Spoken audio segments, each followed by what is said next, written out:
எனக்கு கொல்லி வைப்பாய் என்று மனக்காட்டை கட்டி இருந்தேனே, உனக்கு கொல்லி வைக்க நினைக்கி நான் வந்து விட்டேனடா மகனே. ஊரார் இல்லை, உற்றார் இல்லை, உறவினர் யாரும் இல்லாமல் இந்த அடர்ந்த காட்டிலே உன்னை கண்டு எடுத்திருக்கின்றேன் மகனே. 10 மாதம் சுமந்து பெற்று ராஜ வாழ்க்கை வாழ்வாய் என்று நினைத்தேன், இந்த உலகத்தை ஆழ்வாய் என்று நினைத்தேனே மகனே.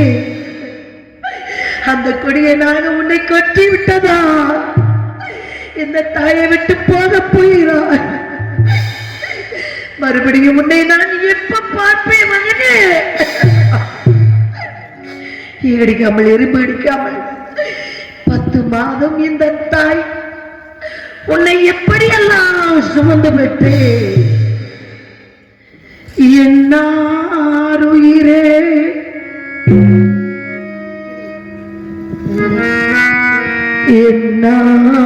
என்னாருயிரே எனது கண்மணி முன்னாளில் உனது தந்தை முக்கண்ணனை வணங்கி அன்னம் உண்ணாமல் அறந்தவம் செய்தார். வெள்ளை விடையோர் விமலனார் அருளினார் கருவுருவாகி காரணமாகி திருவுருவாக என் வயிற்றில் ஜனித்த நான் விட்ட என் மகனே மகனே மகனே.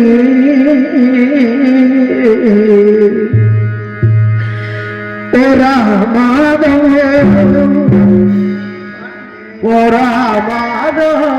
உடனது தளர்ந்தே உடனது தளர்த்து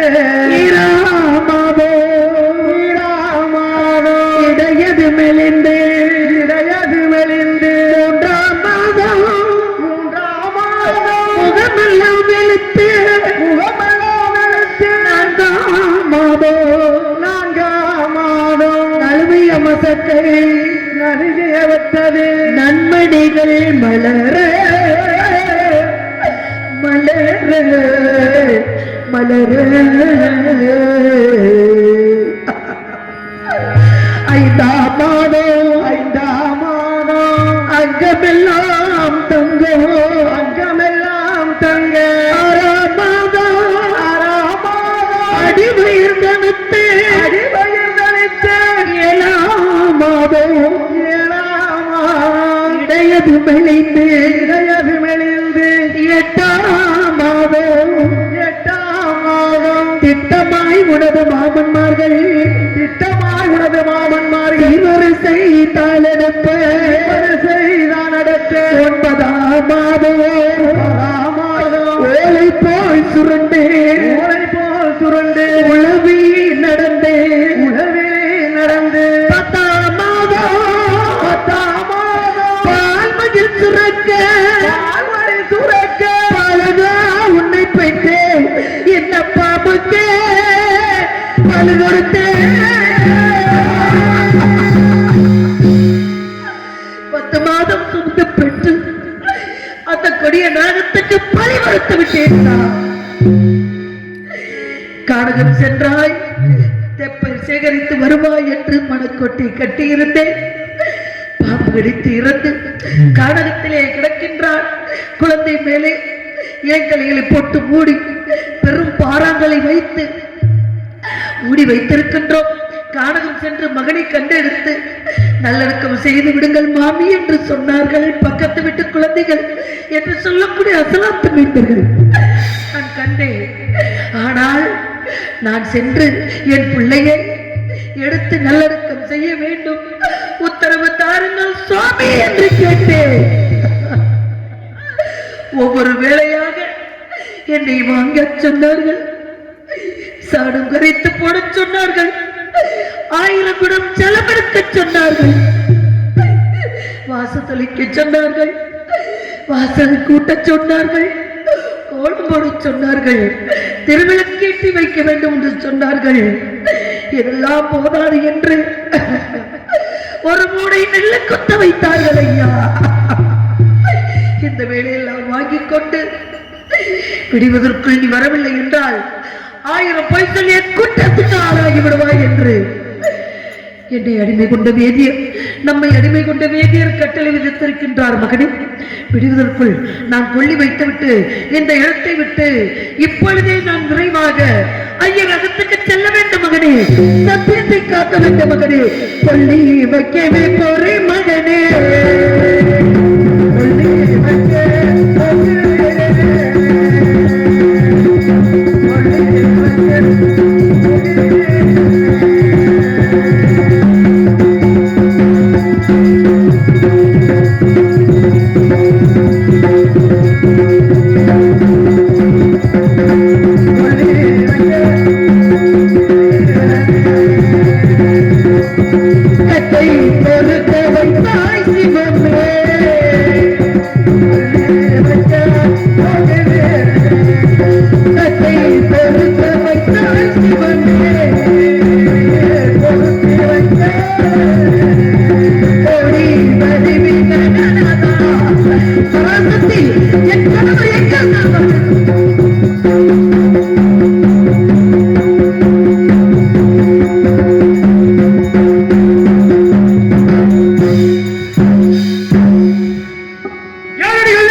கல்லினான் அல்லமையா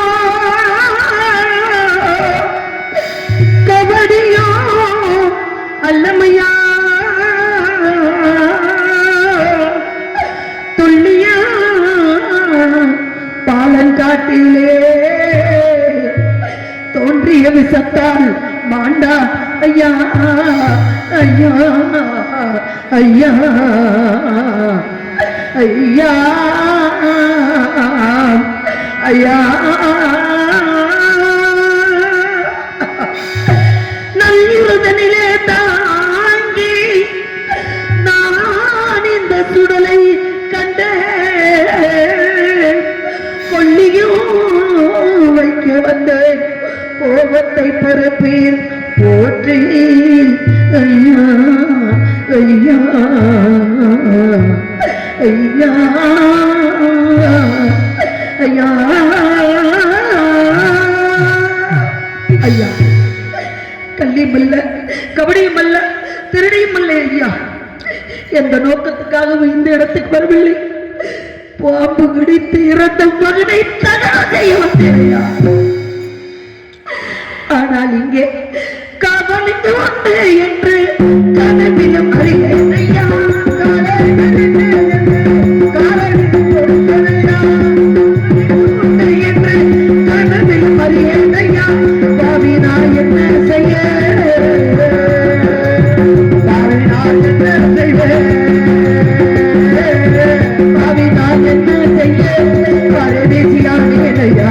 கவலைக்கு உண்டை என்று கனவு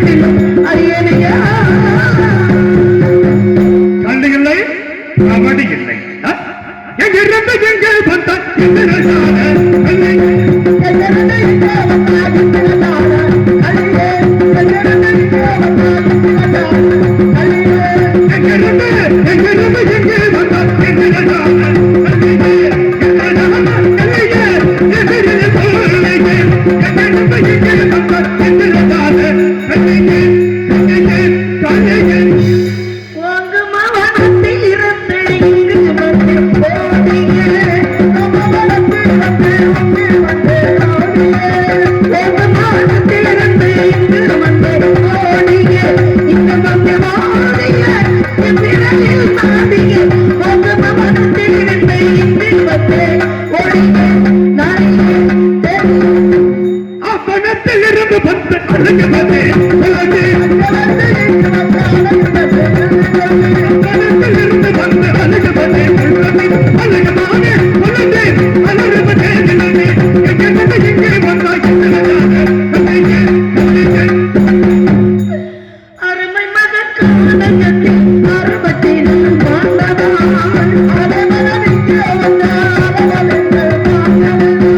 அருமை மகன் காணகத்தில் அருமத்தினால் மாண்டதால் அருமத்தினால் மாண்டதால் அருமை மகன் அருமத்தினால் ஒரு விளத்திற்கு காப்பணம் வளர்த்துள்ள வாய்க்கால் கொடுக்காமல் யார் இங்கு வந்து பயணம் செய்தார்கள் யாராக இருந்தாலும் கேள்வி கேட்பேன் யாரடி முன்னோர் பேர் சொல்லட்டு யாரடி முன்னோர் பேர் சொல்லட்டு மிக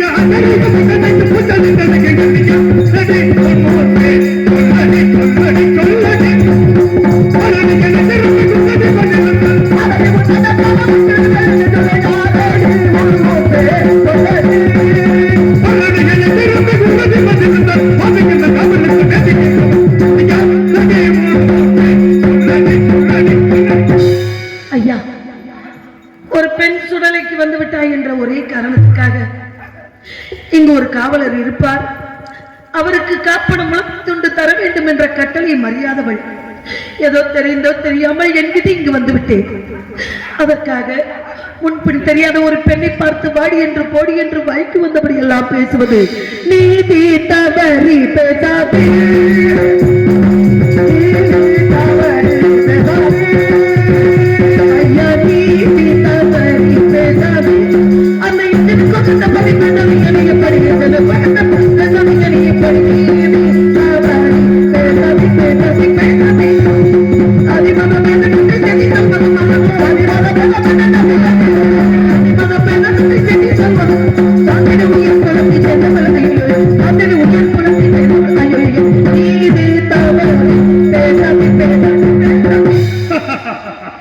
நான் மீது பேசுகிறேன்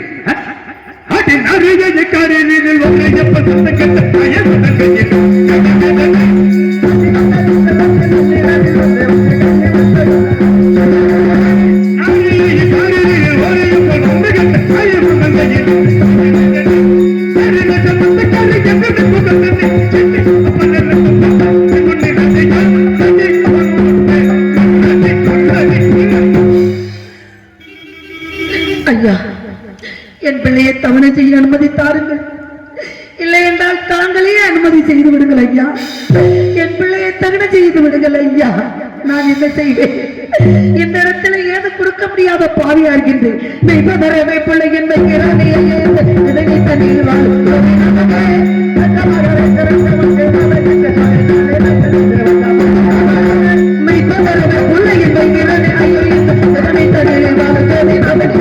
வையகத்தில் உள்ள பெரியோர்களை மதியாமலே வையகத்தில் உள்ள பெரியோர்களை மதியாமலே வையகமான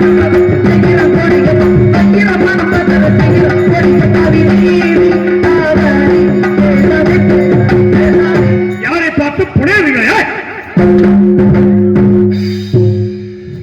கொள்ள எண்ணிந்த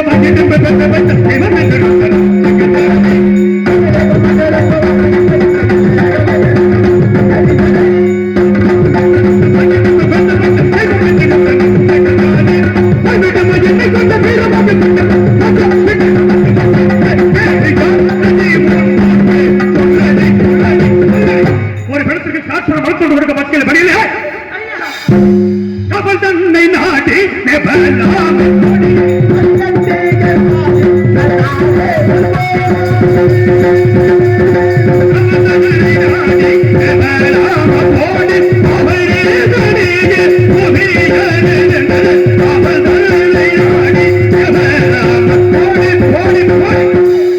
இது என்ன காலோ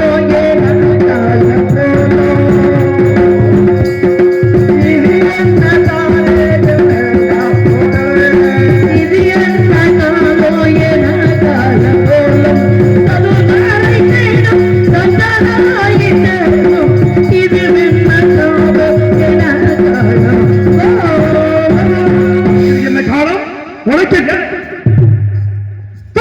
அவரை சுரங்களுக்கு வந்து இஷ்டமாய் கொண்டிருந்தை இத்தனை வந்த வீடே நீட்டமாய் பேசுகின்றாய் நேர்மூடி சமத்தை தூக்கி ஓட்டமாய் எடுத்து செய்வாய் கொலை கேட்டு தள்ளி வாரா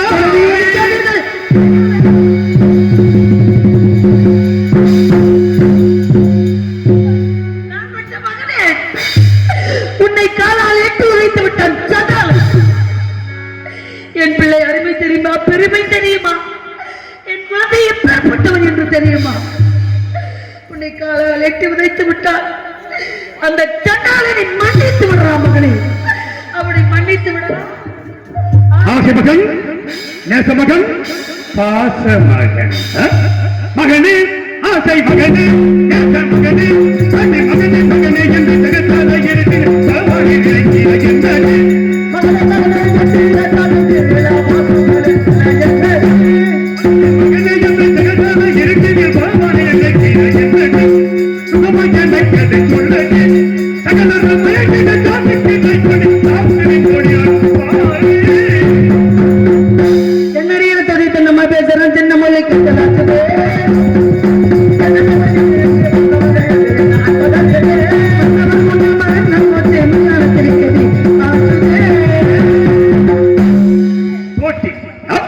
என்னை பார்த்தா போட்டி பண்றீங்க வெட்டியன் என்று நம்மட்டி வந்ததை கட்டித்தன்ன முள்ள கதைக்கு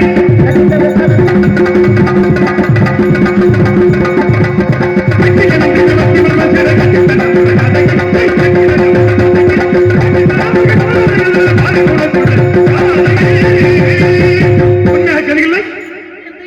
எந்த கேள்வியும் இல்லையா? சுற்றமில்லை, சுத்தமற்றவள். இந்த போதை நீ பெற்ற குழந்தைதானே? நான் பெற்ற என் செல்வனியா? அப்படி என்ற பதி எங்கே? பதி பதி இருக்கின்றார், ஆனால் எங்கோ இருக்கின்றார். ஆனால் எங்கோ தற்சமயம் என்னிடம் இல்லை ஐயா. நம்புகையும் உன்னிடம் இல்லையா? என்னிடம் இல்லை. இப்படி நடத்தி இந்த காசி மாநகரத்தில் நம்புகள் ஐயா. நான் போய் சொல்வது பதில்லை. இவர்களிடத்தில் என்னை நம்புங்கள். ஏதோ பழி பழியது விண்ணிக்கிறதே, என்னவென்று பார்க்கலாம். பார்க்கிறேன். இல்லை, என்னிடம் ஏதும் இல்லை ஐயா.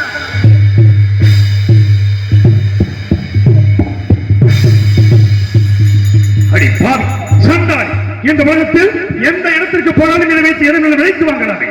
எந்த பொருளா? எந்த பொருள்? எந்த பொருள்? என்னிடம் ஏதும் இல்லை. ஒன்றுமே இல்லை. ஏதும் இல்லை. ஒன்றுமே இல்லை. என்னிடம் ஏதும் இல்லை. தாலி எடுக்கக்கூடிய தாலியை கண்டாயா? சண்டாளா, என் தாலியை கண்டாயா? தேவர் மும்மறியாமல் காணாத மங்கை, 33 தேவர்கள் 48,000 ரிஷிமார்கள் காணாத மங்கையும், என் பிள்ளை பெற்ற பிள்ளை அறியாத மங்கையும், என்னை பெற்றவர்கள் அறியாத மங்கையும், நான் பிறக்கும் போது என் கூடவே பிறந்த மங்கையும், என் கணவரன்றி பிறர் கண்களுக்கு தெரியாத மங்கையும், கேவலம் சுடுகாட்டிலே காப்பன முழுத்துண்டு வாங்கி புசிக்கக்கூடிய நீசம் கண்டு விட்டான் என்றால், நீதி தவறி விட்டேனா? நெறி தவறி விட்டேனா? குற்றம் செய்து விட்டேனா? தாயை பராசக்தி என் மங்கலியத்தை கண்ட இவன் முன்னார் என் உயிரை எடுத்து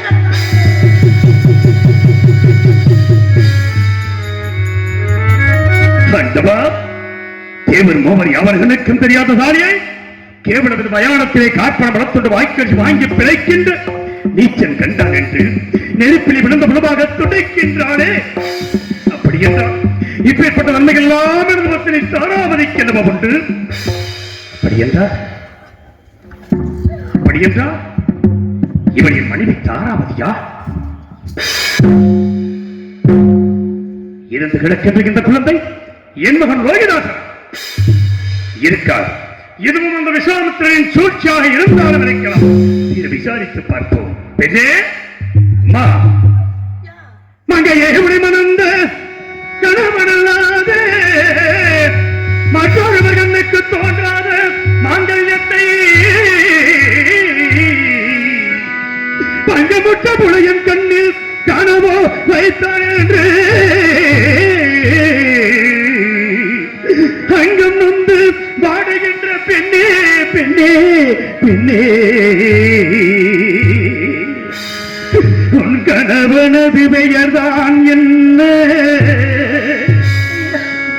போதா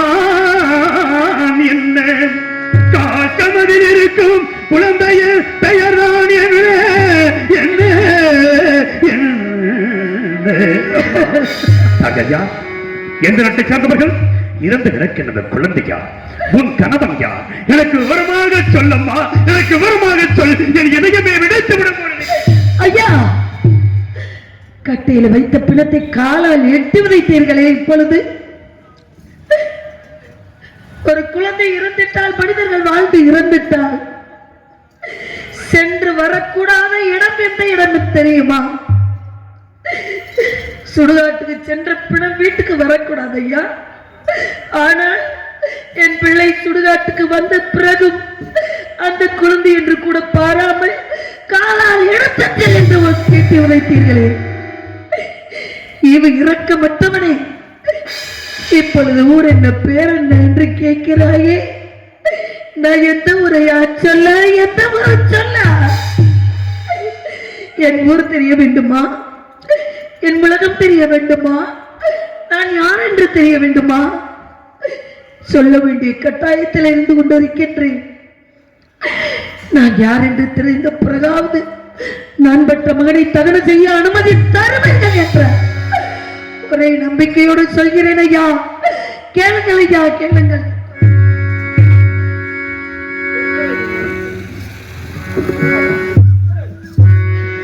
யாரென என்று கேட்ட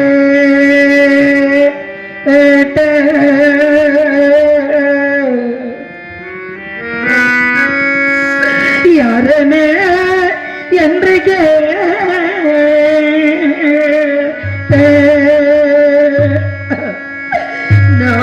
நான் யாரென என்று கேட்ட நாம் யாரென என்று கேட்ட அன்புள்ள காவல்கார ஐயா,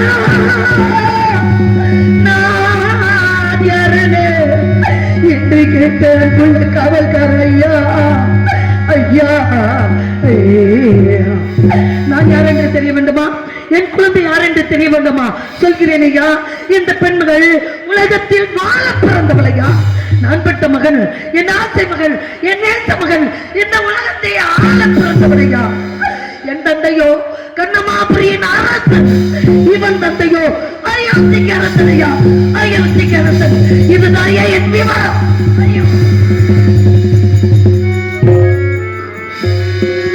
மரபை என்றோடு தோன்றதமடைந்து போச்சு. காரியம் என்ன வாச்சோ கௌசிகள் சதிக்குள்ளாச்சோ.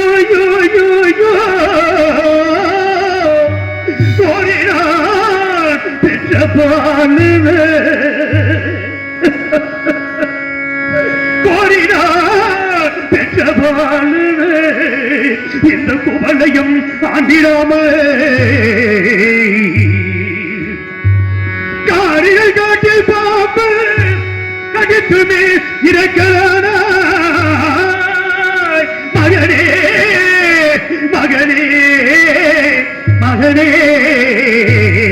மகனா? இல்லை, அவன் என் பிள்ளை. மகனே, என் செல்வமே, கோசல நாட்டின் குலவிளக்கே, அயோத்தி மனகரத்தில் இளம் தென்றலே, ரவிகுலத்தில் உதித்த ரத்தினமே, செல்வத்தில் பிறந்து சீரழித்து கிடக்கும் செல்வ சீமானே, இறந்து விட்டாயா? நீ இறந்து விட்டாயா? நான் இறந்து எனக்கு எல்லும் தண்ணியும் இணைப்பாய் என்று நினைத்தேனே. ஆனால் நீ இறந்து விட்டாய். ஆனால் உனக்கு கொள்ளிக்காசு போடக்கூட வழியிலேயே. நான் என்ன செய்வேன், என்ன செய்வேன்? நான் பிறந்த காரணத்தை நானே அறிய முன்னே, நான் பிறந்த காரணத்தை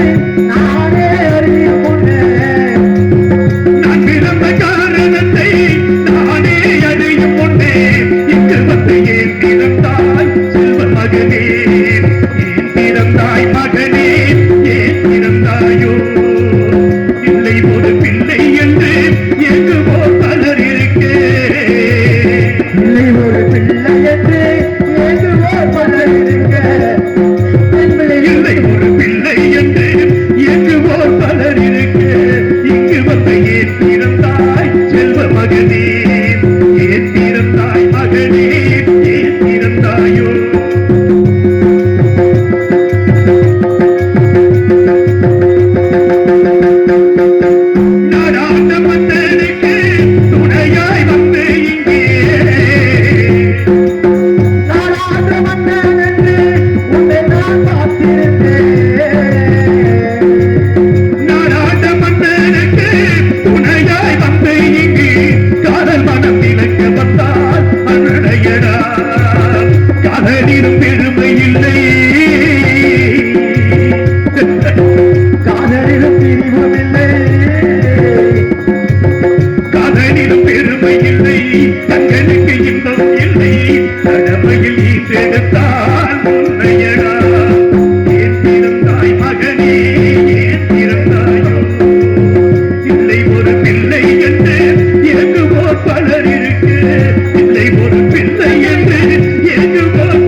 யாரை அணிங்க?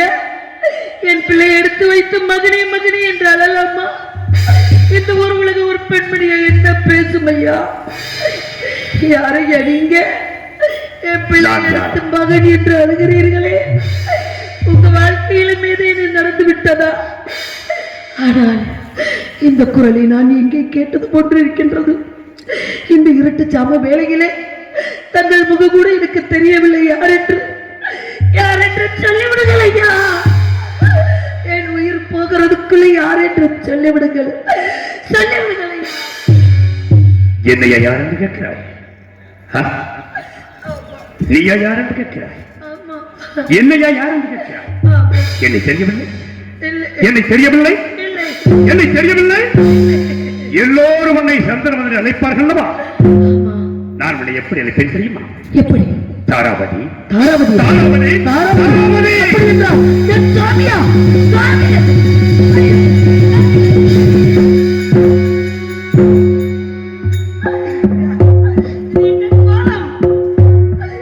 என் சுவாமியை நான் என்னவா பேசிவிட்டேனே, என்னை மன்னித்து விடுங்கள் சுவாமி, என்னை மன்னித்து விடுங்கள் சுவாமி.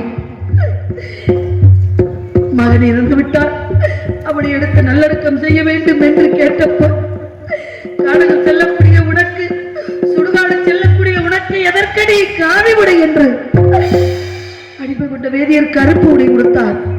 இந்த உடை அணிந்து கொண்டு இங்கே நான் வந்து விட்டேன். ஆனால் வேதியருக்கு எங்களை விலைக்கு விற்கும் பொழுது எப்படி சென்றீர்கள்? காவி உடை தரித்து சென்றீர்களே, ஏதோ கோயிலையோ குளத்திலேயோ இருப்பீர்கள் என்று நினைத்தேன். இப்படி கருப்பு உடை தரித்து மயானம் வந்தது. எப்படி கிடைத்தது உங்களுக்கு கருப்பு உடை? எதற்காக மயானம் வந்தீர்கள்? சொல்லுங்கள் சாரவதி. முனிவருக்கு செலவிட பொருளுக்காக முன்னையும் மகனையை விட்டு கொடுத்து விட்டு பட்டக்கடன் தீர்ந்து விட்டது நினைத்தேன். நட்சத்திரங்கள் ஓடோடி வந்தார். உன்னோடு 40 நாள் கஷ்டப்பட்டு வந்திருக்கிறேன், எனக்கு 16,000 தலகு சம்பளம் வேண்டும் என்று கேட்டார். அதனால் என்னை நான் விலை கூறி சென்ற பொழுதும் வீரமாக என்னும் ஈமக்காவலன் விலைக்கு வாங்கி தலகருக்கு பொருளை கொடுத்துவிட்டு இந்த மயானக்கரையிலே என்னை காவலனாக நியமித்திருக்கிறார். ஆனால் இங்கே அரசரின் மகனாக இருந்தாலும் நமது மகனாக இருந்தாலும் சரி, இருந்த பணத்திற்கு காப்பணம், வளத்தொண்டு, வாய்க்கரிசி 3 கொடுத்து தான் தகனம் செய்ய வேண்டும். வாய்க்கரிசி எனக்கு எஜமான் கொடுத்திருக்கிறார். ஆனால் எஜமானுக்கு தேவையான காப்பணம், வளத்தொண்டு கட்டாயம் கொடுத்து அனுப்ப வேண்டும். ஆகவே நான் ஒன்று சொல்கிறேன், உன்னை அடிமை கொண்ட வேதனிடம் சென்று காப்பணம், வளத்தொண்டை மட்டும் வாங்கி வா. சென்று நான் செல்ல முடியாது சுவாமி. 56 தேசத்தை ஆளக்கூடிய சக்கரவர்த்தி மயானத்தை காப்பதா? காப்பன முளத்துண்டு தர வேண்டும் என்ற கட்டளை அறியாதவள் இந்த குழந்தை பசிக்குது என்று கேட்டால் அடிமை கொண்ட வேதியர் ஒரு பிடி சாதம் கொடுக்க மறுத்து விட்டார், நீராகாரம் கூட கொடுக்க மறுத்து விட்டார். அப்படி இருக்கும் பொழுது நான் சென்று என் பிள்ளையை தகனம் செய்ய வேண்டும், காப்பனம் கொடுங்கள் என்று கேட்டால் என்னை விடவும் மாட்டார்கள், தரவும் மாட்டார்கள் சுவாமி. ஆகையால் இன்று நான் ஏதாவது ஒன்று கேட்க வேண்டும் என்று நினைக்கின்றேன். தங்களை கரம் பிடித்த நாள் முதல் எந்த கஷ்டமும் நான் பட்டது இல்லை, எல்லாமே நான் கேட்காமலே கிடைத்தது. ஆனால் இப்பொழுது உங்களை வேண்டி கேட்கின்றேன், எனக்கு ஒரு உதவி செய்யுங்கள் சுவாமி. உதவி என்ன வேண்டும்? இதுவரையில் எதுவுமே கேட்காதே இன்று மயானக்கரை வந்து கேட்கப் போகிறாய். ஆமா, என்ன வேண்டும்? ஊருக்கும் தெரியாமல், யாருக்கும் தெரியாமல், பேருக்கும் தெரியாமல், காப்பன முளத்துண்டு வாங்காமல் நம் மகளை தகனம் செய்தவர்கள். எந்த வார்த்தை கூறுகிறாய்? எந்த சத்தியத்தை காப்பதற்காக மயானக்கரை வந்தோமோ நாம் உயிர் மூச்சு உள்ளவரை நிலைத்திருக்க வேண்டும். ஆகவே எல்லா விதமான துன்பத்தை அனுபவித்து நாம் வாழ்வில் ஒன்றே ஒன்று மீது வைத்திருக்கிறோம். கட்டிய கணவனை இவ்வாறு கூறுகிறான் என்று மனதில் கவலை வேண்டாம். இல்லை, காசி மாநகரத்து வீதிகளுக்கு சென்று 56 தேசத்தையும் ஆள பிறந்தவன் அரவம் தின்றி இறந்து விட்டான். அவனுக்கு கொள்ளி காசு போட வழி இல்லை. பிச்சை எடுங்கள் சொல்லி உன் இரு கரங்களை ஏந்தி பிச்சை எடுக்கவா? தாராவதி, அள்ளி அள்ளி கொடுத்த கரங்களால் பிச்சை எடுக்கவா? இதை விட வேறு வழி நமக்கு இல்லை. ஆகவே பிச்சை எடுத்தவர் வா, சென்று வா. அதுவரை நம் குழந்தையை பத்திரமாக பார்த்துக் கொள்ளுங்கள். அம்மா, தாய்மார்களே, ஐயா, என் பிள்ளை லோகிதாசன் பிறந்து விட்டான் என்று பெட்டிகளை அமைத்து காத்துக்கட்டாக அள்ளி அள்ளி பொன்பொருளை வாரி வழங்கிக் கொண்டிருந்த கையால் என் பிள்ளை லோகிதாசனுக்கு கொல்லி வைக்க பிச்சை எடுக்கின்றேன். மனித வாழ்க்கை இதுதான் இருக்குது என்பதற்காக அள்ளி கொடுக்கிறதோ ஆடுறதோ கூடாது ஐயா. இதை உணர்த்துறதுக்கு தான் இந்த கதை. தாய் தந்த பிச்சையிலே பிறந்தேன் அம்மா, இன்று நீ தந்த பிச்சையிலே வளர்ந்தேன் அம்மா. தாய் தந்த பிச்சையிலே பிறந்தேன் அம்மா, இன்று நீ தந்த பிச்சையிலே வளர்ந்தேன் அம்மா.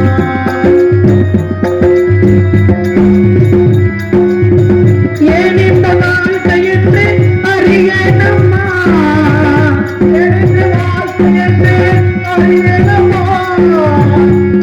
இது இறைவனுக்கு ஓய்வு நேர விளையாட்டம்மா.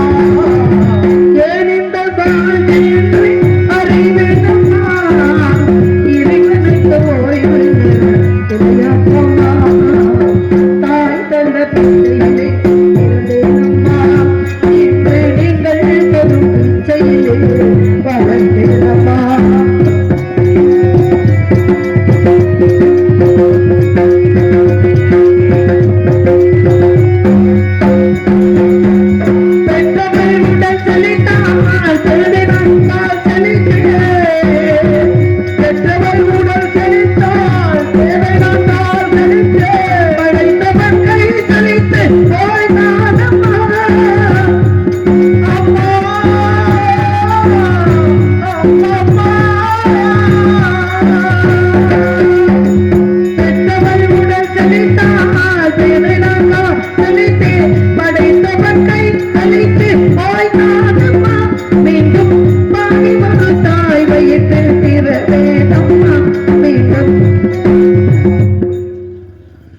இந்த கதையுடைய சாராம்சம் என்ன அப்படின்னா, நம்ம என்னதான் உதவி செஞ்சாலும் நம்ம சாப்பிட்ற சாப்பாடோ நம்ம சேர்த்து வச்சிருக்கிற பணம் காசு எல்லாமே நம்ம வாரிசுகள் எடுத்துக்கும். பொன்பொருள் வச்சிருந்தோம்னா நம்ம பிள்ளைங்க எடுத்துக்கோங்க. ஆனால் நம்ம அடுத்தவங்களுக்கு சாப்பாடு போடுறோம் பார்த்தீங்களா, உதவி செய்கிறோம் பார்த்தீங்களா, அதுதான் நம்மளை சேரும். அந்த புண்ணியம் தான் நம்மளை சேரும். புண்ணியம் சேர்க்கறதுக்கு காசுக்கு போறாங்க. எதுக்காக காசுக்கு போறாங்க? புண்ணியம் கிடைக்கும்னு. ஒருத்தர் இறந்து போனா அவங்கள தூக்கி போடுறோம் பார்த்தீங்களா, எனக்கு காசு இல்லாதவங்க பணம் இல்லாதவங்க அவங்கள தூக்கி போட்டா அந்த காசு விஸ்வநாதன் விசாலாட்சி நம்மளுக்கு ஆசீர்வாதம் பண்ணுவாங்க. இது பெரிய உதவி. இறந்தவர்களை காசு கொடுத்து கல்யாண வீட்டில் மொய் போடுறோம், இறந்த வீட்டில் கட்ட மொய் வாங்குவாங்க தெரியுங்களா, அது புண்ணியம். ஒருத்தவங்கள ஐயா பேர்ல 500 ரூபாயா அப்படிம்பாங்க. இதெல்லாம் கிராமத்துல தப்படிச்சு சொல்லுவாங்க. அதெல்லாம் கட்ட மொய் அந்த புண்ணிய கணக்கில் சேரும். அதெல்லாம் லோகிதாஸ் இறந்து போயிட்டா அவனுக்கு கொல்லி வைக்கணும் அப்படின்றதுக்கு தான் ஒரு பெண்ணு பிச்சை எடுக்கிறா, மகாராணி பிச்சை எடுக்கிறா. இந்த கதை. அப்ப பெண்கள்லாம் என்ன செய்யணும், காசுக்கு நீங்க போக தேவையில்லை. இருக்கிற 1 ரூபாயோ 2 ரூபாயோ, நான் நடிகை நாடகம் அப்படின்றது வேற. அந்த கதை ரூபத்தில் நிற்கும் போது நான் சந்திரமதி மகாராணி. அந்த பெண்ணு பிச்சை எடுக்கும்போது பெண்கள் தான் முதல் உதவி செய்யணும். உட்கார்ந்துக்கிட்டு இருக்கிறீங்க, நான் வெறும் நான் கத்திக்கிட்டு இருக்கேன், வீடியோ இருக்கு, ஒரு ஒம்பளை போடலை நினைக்க மாட்டாங்க. தாய் வீட்டில் பிற வேணும்மா, தாய் தந்த பிச்சையிலே இருந்தேனம்மா, இன்று நீங்கள் தந்த பிச்சையிலே வளர்ந்தேனம்மா.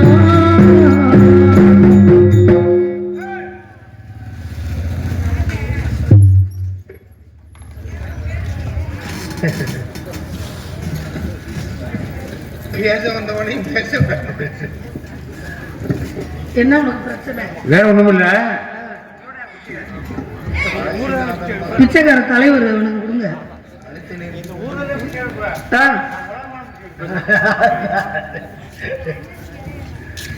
எனக்கு தேவையில்லை. நான் வாங்க வேண்டியது என் பிச்சை, இது என் ஊரு. நீ எப்படி பிச்சை கொடுக்காதீங்க, கொடுக்க கூடாதுங்க. இது அவங்களுக்கு தான் போனேன். அவர் நீட்டிக்கிட்டே இருக்காரு. அதுக்கு சொல்லுங்க. வேற ஒண்ணும் இல்ல, பொன் பொருளுக்காக ஆசைப்பட்டு காசி ராசம் கடையாக வந்தேன், கழுத்து நினைச்சு கொண்டிருக்கேன். நீ பாத்தியா? யார் காட்சி வச்சிருக்கா? காட்சி வச்சிருக்கேன் நானு. கனக கனகவந்தனை கழுத்தை நெரிச்சு கொன்னத ஆமா. நீ கண்ணால பாத்தியா? அரண்மனை காவலாளி கண்ணால பார்த்திருக்கிறார்கள். நேரடியில காசிராசம் அரண்மனைக்கு கூட்டிட்டு போய் ஒப்படைச்சிருக்காங்க. அப்படிங்களா? ஆமா. பாருங்க, செய்யாத குற்றத்தை நடந்துச்சுன்ற மாதிரி உச்சரிச்சு பேசுற பத்தியா? நீ பேசிக்கிட்டே நான் போயிட்டு வரேன். என்ன பாரு பாப்பமா. யாருங்க மையான காவலாளி?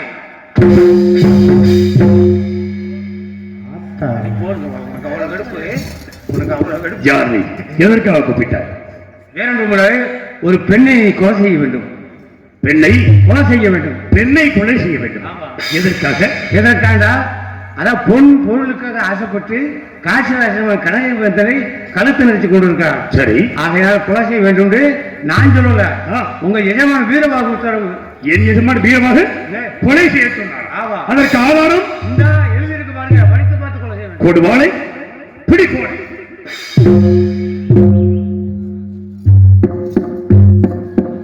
கொலை செய்த குற்றத்திற்காக பொழுது விடுவதற்குள் விட்ட வேண்டும். இப்படிக்கு உன் எஜமான வீரபாகுவா யாராக இருக்கலாம்?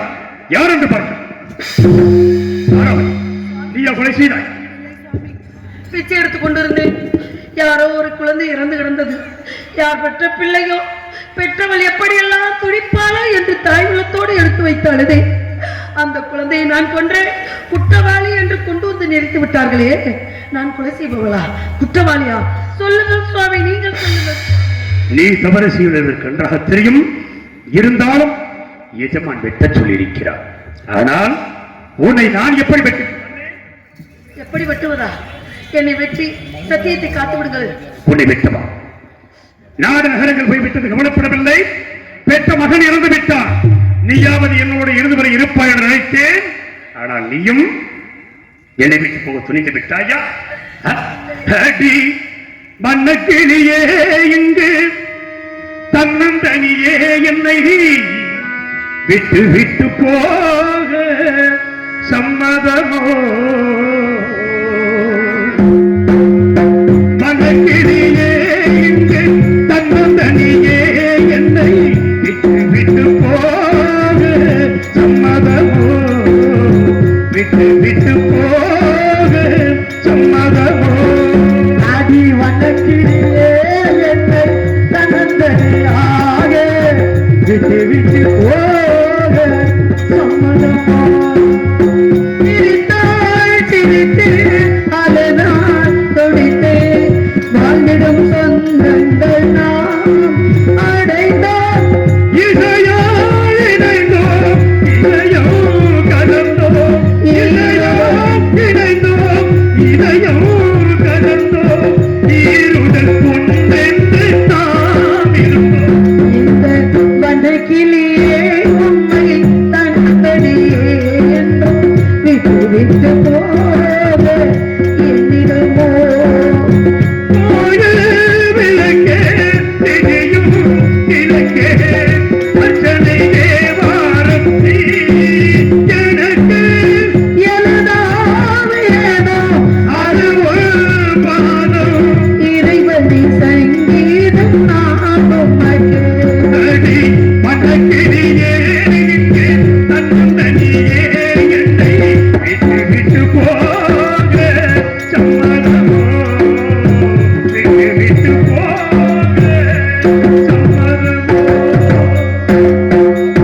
அந்த பாசத்தில் கட்டுப்படாதீர்கள் சுவாமி. யாருக்கிட்ட வேலை செய்கிறோமோ அவர்கள் இட்ட கட்டளையை நிறைவேற்றுவது நம் கடமை அல்லவா? அதுதான் அவர்களுக்கு செய்வது நம்ம நன்மை.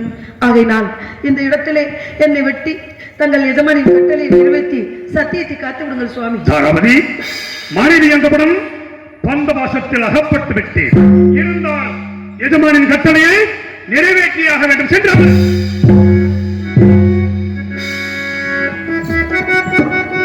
வெட்டுகிறேன் வா, வெட்டுகிறேன். மகள் நின்று வெட்ட பாதகத்தை பகவா காத்திருந்தேன். அபிபடருமணி கண்ணனியே எந்த அநியாயம் அரணி பெண்ணரசே அநியாயம் என்றெல்லாம் வென்றுள்ள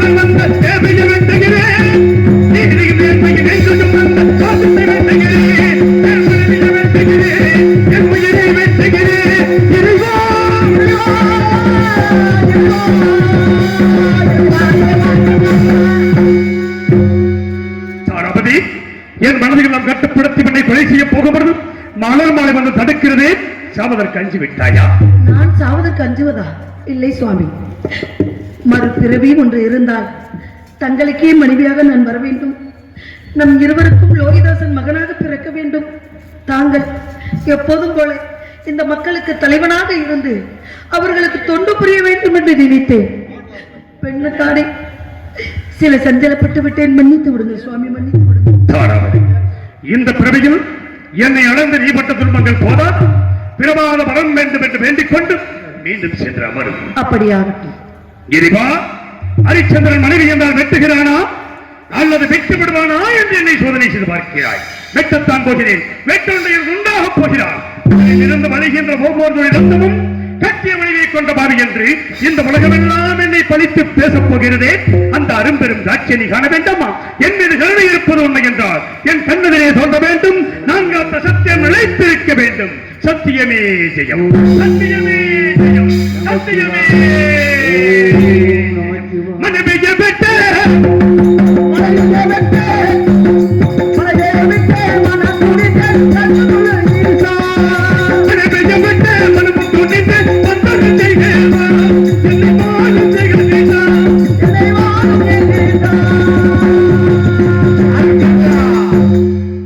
பக்தர்களுக்கு படிகளுக்கும் பரமேஸ்வரம் வச்சிருக்கேன்.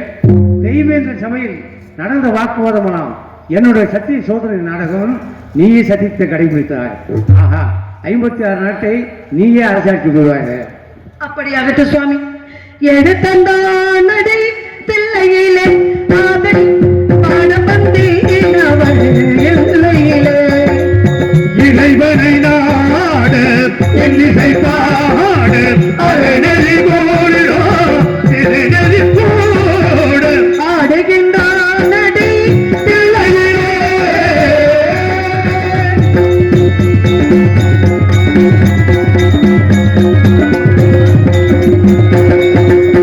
உலகனும் தாவரும் மேடையிட்டானே உயிர்களையும் ஆனவிட்டான். அசைந்திடும் மரம் செடி கொடிகளிலே.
அசைந்திடும் மரம் செடி கொடிகளிலே.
ஆ.